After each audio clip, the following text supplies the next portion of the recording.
Okay. Or I don't want to buy a car. I don't want to buy a car.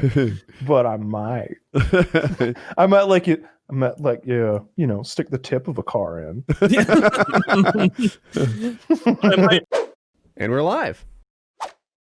Yeah, that's why we went with Canadians, because it's so non-offensive.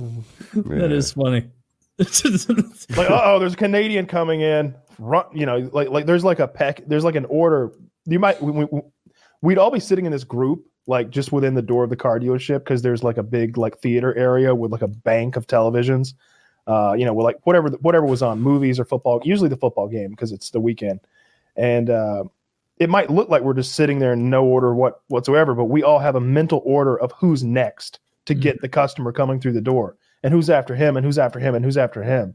Like we all know who's 1, 2, 3, 4, 5, 6, 7, 8, 9, and 10 based on how long we've been sitting there, waiting in line, even though there is no line. And a Canadian would come in, and you just be like, I noticed Sergey went to the bathroom.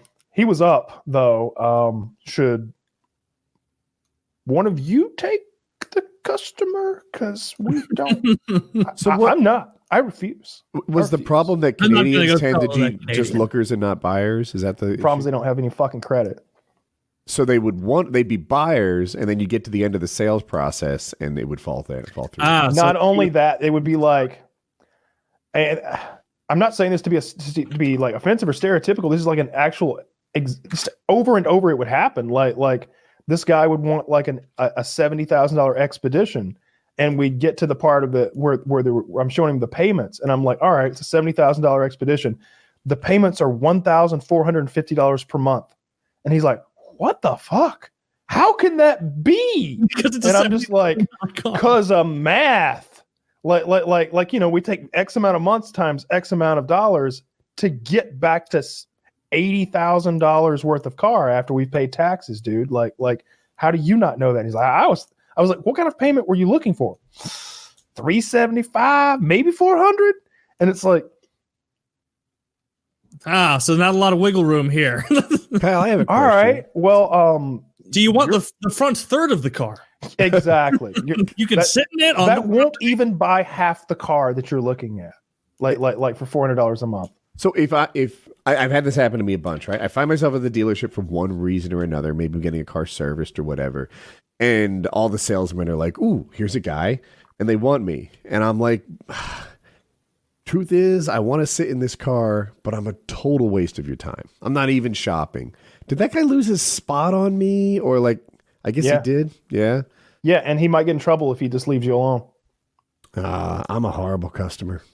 No, I mean it's fine. It just depends on like what the environment of that dealership is. Like sometimes they would get it, and sometimes they won't. Like management, you could be like, no, he literally is just looking. Oh, really? That's like how every girl says, no, I just want to kiss. And like 40% of the time you end up fucking though, right? It's like, yeah. All right. Do you want to miss out on 40% of your sales? No. All right. You don't believe them when they say that. We're not raping. Don't misunderstand. I wasn't talking about rape here. No. But you kiss them anyway, even though like the goal is to sell the car. You hang out with them and try to sell them the car, even if they're because the times that someone came in and they were like, I was like, hey, how you doing? Welcome to Big Daddy Ford. My name's Kyle, and you are. And he's, I'm Richard, but I'm just looking. All right, let's look together. Let me help you find what you're looking for. I'll leave you alone. I won't bother you, but this is a big lot. It's 14 acres. I could be of some help. And if you're with me, they won't bother you, and I'll send you on your way, and I'll leave you alone. There's two scenarios though, right? I've been there where it's like, hey, I'm just looking. When that can mean I'm just starting the car buying process. And if you're really good, we might finish it today. It can also mean, oh, well, my real car is in there getting serviced. It's only a year old, and I'm just looking at this year's, I'm not in the market for a Mustang. My truck's getting the oil change. What about your wife? What about your kid? Yeah. But your dad would love a birthday present. Her car's newer than mine. My dad's fine on But she's a terrible driver. She'll probably wreck up soon. That is a strong point. It'd be nice if you knew what was coming next. Maybe something with more airbags. Have you seen the new Volvo? Yeah, touche. Yeah, but almost no one would come in and be like, I'm here to buy a car. I know what I want. I have my credit union check. It's already made out for this amount of money because this is what I'm paying. Like that's happened. Like that's absolutely happened. And you'd be like, well, all right, just sit down right there. I'll take the check, and they'll wash the car. And you want some coffee, and you've sold a car. But almost every other single time, like 99% of the time, it's like, I'm just looking. I just want to look around, blah, blah, blah. When in reality, they're like, if you injected them with truth serum, they would say, I'm here to buy a car. I'm here to buy a car. I'm here to buy a car. Okay. Or I don't want to buy a car. I don't want to buy a car. But I might. I might like it. I might like, stick the tip of a car in. I might regret signing those finance documents. Demand you take the car back. That's happened. That has happened when people renege. But under Georgia law, once they drive over the code, a deal's a deal. Is that the deal in Georgia? Yep. I don't know North Carolina's deal. Nor do I. The car, the guy was almost like overselling me. Because like I don't like the process, and I like did the research beforehand. I was like, oh, this Honda's great, fucking perfect. I'm a bare bones car guy. I don't give a fuck about cars. Cheap. It's gonna work forever. Basic. It's got Bluetooth, so I can listen to fucking whatever on my phone. That's all I need. And so I went in and like told him, like, oh, this one? Yeah, I want this one. And he's like, and he just would not stop doing the upsell thing. Because I think this wasn't nearly as good of a car to be selling as some of the other ones on there, like the amount, because it's just, this was in the bottom like tier. Like even though it was a Honda dealership, they have some expensive shit, like even like Land Cruisers and stuff. But like he would just not take yes for an answer. Same with the finance guy. The finance guy kept trying to get me to buy like additional like warranties and shit. And over, like it was the thing where I had to be like, no, I'm going to go with the one that comes with Honda. Like I'm going to do like the one that's with that. And he's like, okay, so you're just going to do this basic one. And then I'd be like, assuming, and I'd be like, yeah, let's get this going. And then like he would like try and sneak it in almost. He'd be like, so if you're going with the lowest one, I'm like, no, you don't understand. I'm not, sir. I'm not. Why do you have your family facing towards me? Are you trying to like? Because it's the only way I make money. Otherwise, I'm just doing paperwork for you. Yeah, exactly. Yeah. And he just did paperwork for me because that shit's a scam. I'm not doing that. Unless you finance the car. Unless you finance, then it's worthwhile. No. Unless you finance the car, and then he probably made a quarter point on your. Oh no, I didn't finance through that guy. Yeah, I'm with Taylor. Wait, I got my guy. Oh, at all?